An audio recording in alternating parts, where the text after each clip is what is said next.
नमस्कार मंडळी, सगळ्यांना गुढीपाडव्याच्या खूप खूप शुभेच्छा. कसा चालू आहे कार्यक्रम? रामजन्म आवडला? बस. अरे सपना, प्राची कुठे राहिल्या? आमची प्राची खूप छान कविता करते. आता सगळे वाट बघतायत तुझी कविता बघायला. काय मग ह्यावेळेस कोणती नवीन कविता? आहे सांगते मी. आपल्या सगळ्या मैत्रिणींच्या आवडीचा विषय आहे. हो तू पण कविता वाचणार आहेस ना? हो हो, मी वाचणार आहे. आता कविता आहे तुझी? हां, आता रिसेंटलीच मी ना संकर्षण कराडेची एक कविता ऐकली होती. मला वाटतं बऱ्याच जणांनी ती व्हॉट्सअपला पाहिली पण असेल, पण आज ती मी वाचणार आहे. सगळ्यांनी एवढं छान जेवण केलंय, अगदी मन तृप्त झालं की नाही. बटाट्याची भाजी, श्रीखंड आणि प्रत्येकाच्या हातची एवढी वेगवेगळी चव आपण अनुभवली.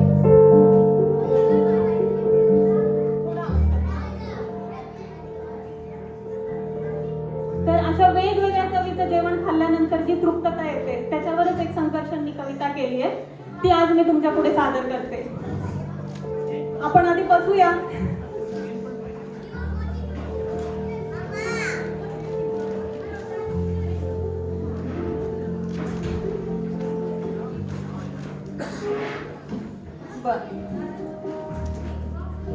आजकाल आपण जेवताना सगळेजणच मस्तपैकी डायनिंग टेबलवर जेवतो.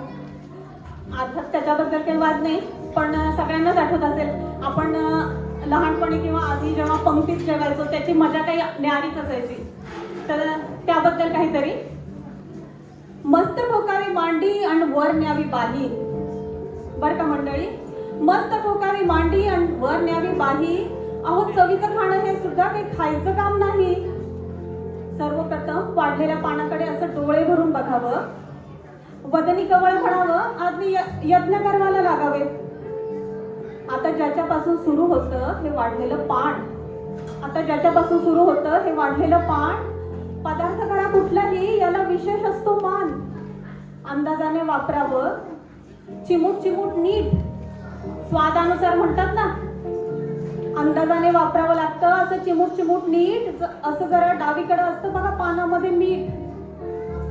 तिथून पुढे सरकला की टप्पा चमचमीतपणाचा, जिथे असतो लोणचं, चटणी आणि मिरचीचा ठेचा. किती पथ्य असलं तरीही खावंसं वाटतंच. आणि भल्या भल्या खडकांच्या तोंडाला इथे पाणी सुटतंच. खरंय ना? चटण्या म्हणाल तर जवस, कारळं, लसूण, शेंगदाणा, आंबा लिंबाच्या लोणच्याचा चाटावा चवदारपणा. पाणी सुटलं की नाही सगळ्यांना? हा, आता ठेचा आयुष्यात जेवढ्या खाल अनुभवाची तेवढी साठवण होते, नाही का मंडळी? म्हणतात ना, आयुष्यात ठेचा खाल्ल्याने जरा शहाणपण येतं. ठेचा आयुष्यात जेवढ्या खाल अनुभवाची तेवढी साठवण होते, पण ताटातला पोटात जरा जास्त गेला तर सकाळी मात्र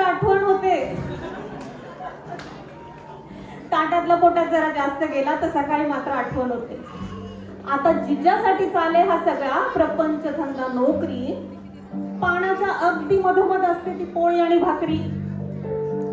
गोल गोल गरम गरम अशी आईनच पानामध्ये वाढावी. पापुद्रा काढून आतली खमंग वाफ आपण काढावी. मग मनसोक्त खाणाऱ्यांना नसतं मुळं डाएटचं कारण. इथून पुढे पाण्यात येतं ते चिंच गुळाचं वरण. मग बाजूला कोण आहे याची चिंता आपण का करावी? अशी वरणात पोळी कुस्करावी आणि फुरकी मारावी. याशिवाय हे बिचारं पोट काय दुसरं मागतं, पण चांगली भाजी करायला मात्र कौशल्यपणाला लागतं. बरं का?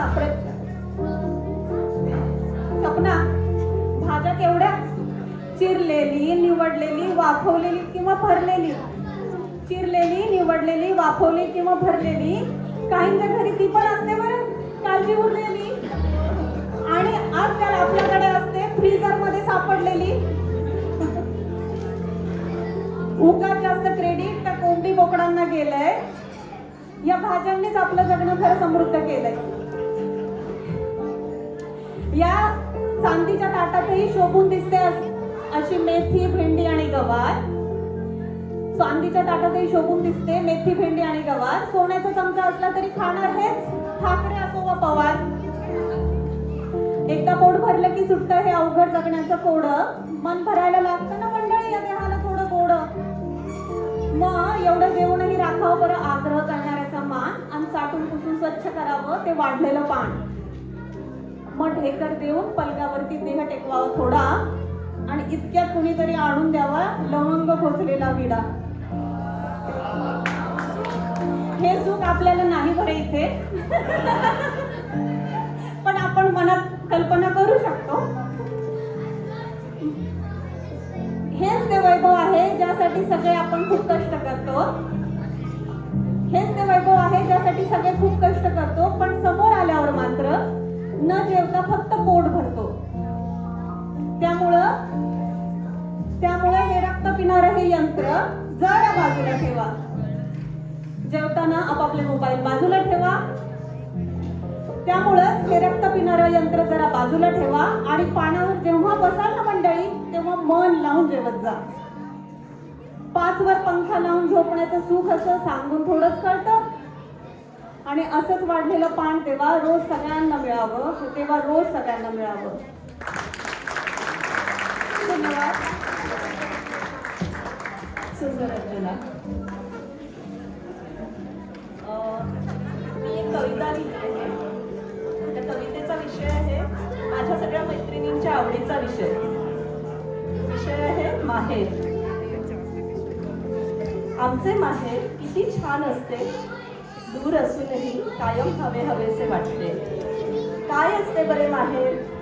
एक हक्काची जागा, एक सुखाचा कोपरा, जिथे चेहरा कायम हसरा. माहेर म्हणजे जुन्या आठवणींचा खजिना. माहेर म्हणजे बालपणीचा अल्लड जमाना. माहेर म्हणजे सुखाचा ठाव. माहेर म्हणजे लाडाचे गाव. माहेर म्हणजे आजीच्या गोष्टी. माहेर म्हणजे भावंडांची मस्ती. माहेर म्हणजे बाबांचे प्रेम आणि आईची शिकवण. माहेर म्हणजे अनमोल क्षणांची साठवण. माहेर म्हणजे सुखाची चाहूल. माहेर म्हणजे नातवंडांसाठी गोकुळ. माहेर म्हणजे आधार भक्कम. माहेरच्या मातीत प्रेमाचा ओलावा कायम. माहेर म्हणजे मनसोक्त गप्पांचे ठिकाण. माहेर म्हणजे स्त्रियांना जणू वरदान. पण बरं का, माहेराला लाड फक्त लेकीचेच नसतात. जावयाचे कौतुकानं लाड तर जरा अधिकच असतात.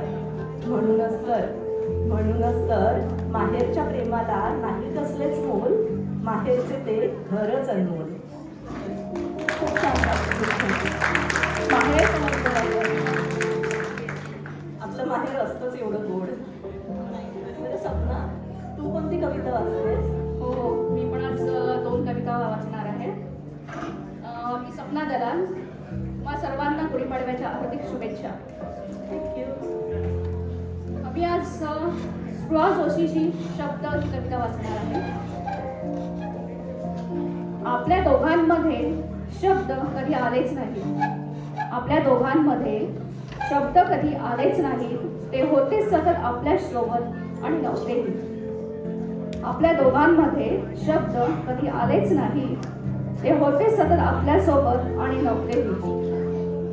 महत्वाचे होतेच आपल्यासाठी आणि नव्हतेही. कारण अवघड वळणाचे शब्द अर्थासह पोचायचे कोणीही न समजवता. कारण अवघड वळणाचे शब्द अर्थासह पोचवायचे कोणीही न समजवता. हसरे, दुःखी, गंभीर, रागीट असंख्य शब्दांची असंख्य वळणं हसत हसत पार पडली कारण संवादाचा पूल होता. हसत हसत पार पडली कारण संवादाचा पूल होता. आता तो पूलच धुक्यात हरवलाय कारण आपण दोघेही शब्दात हरवलोय. आता तो पूलच धुक्यात हरवलाय कारण आपण दोघेही शब्दात हरवलोय. एकच सांगते, शब्द शोधता शोधता कधी मला शोधावंसं वाटलं तर मी तिथेच असेल दडलेली त्या शब्दांच्या आड. सुंदर.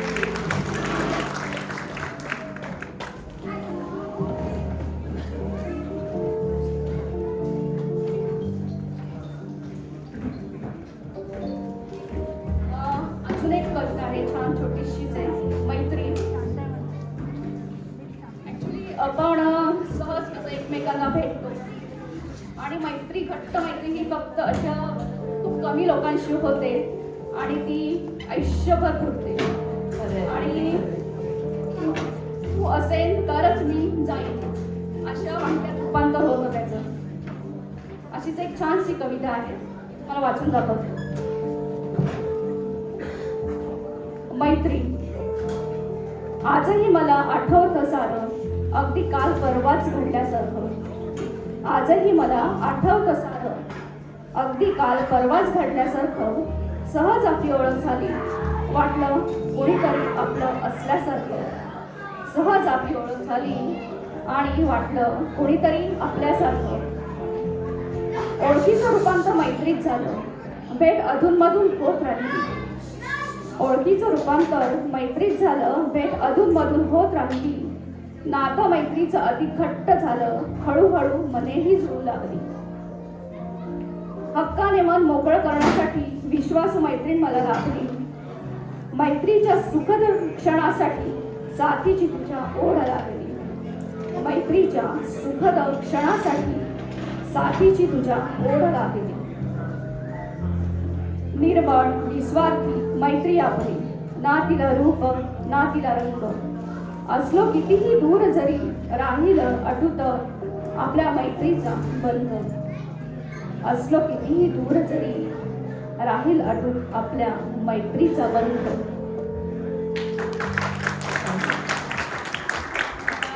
थोडीशी सिरियस कविता झाल्या, आता थोडं वातावरण आपण हलकं फुलकं करूया. तर प्राची, तुझी एक छानशी विनोदी कविता होऊन जाऊन दे. चालेल. नुकतीच मी एक विनोदी कविता लिहिली आहे. कविता आहे खादाड खाऊ. एखादी खादाड खाऊ व्यक्ती जर का आपल्याकडे जेवायला आली तर काय होतं आणि आपल्याला कसं वाटतं ह्याचं गमतीशीर वर्णन मी या कवितेत केलेलं आहे. सुरू करते मग कविता खादाड खाऊ. एकदा की नाही सहजच आम्ही विचार केला. एकदा की नाही सहजच आम्ही विचार केला. मित्रमंडळींना बोलवूया पाहुणचाराला. लगेच यादी घेतली मग करायला. तब्बल 50 लोक झाली निमंत्रणाला. पण एक मित्र मात्र नेमका यादीतून सुटला. मुद्दामच त्याला वगळला, असे नवरा बोलला. मी म्हटले असे कसे चालेल त्याला वगळून. मी म्हटले असे कसे चालेल त्याला वगळून. तर नवरा म्हणतो धडकीच भरते त्याच्या जेवणाचा विचार करून. मी म्हटले नका करू जास्ती विचार, साधा भोळा बिचारा असे तो कितीसे खाणार. नवरा म्हणतो त्याच्या दिसण्यावर नको जाऊ, तो आहे मोठा खादाड खाऊ. तरी मग ठरले आमचे, जे होईल ते होऊ देऊ आणि त्यालाही पाहुणचाराला बोलवूनच घेऊ. मग दिवस आला पाहुणचाराचा. सगळी मित्रमंडळी आली आणि खादाड खाऊने सुद्धा वेळेत एंट्री केली. आल्या आल्या खादाड खाऊ म्हणाला, मिळेल का मला थोडे काही खायला. मी म्हटले स्टार्टर्स आहेत की चाखायला. तोच खादाड खाऊ गेला ताव मारायला.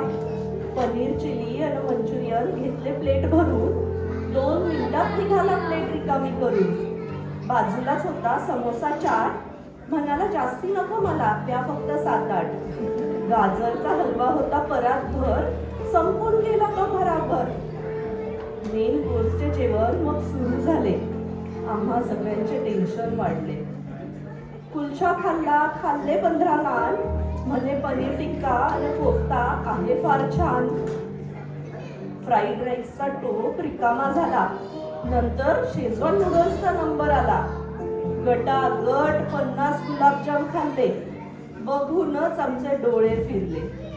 बघता बघता सारे जेवण संपले.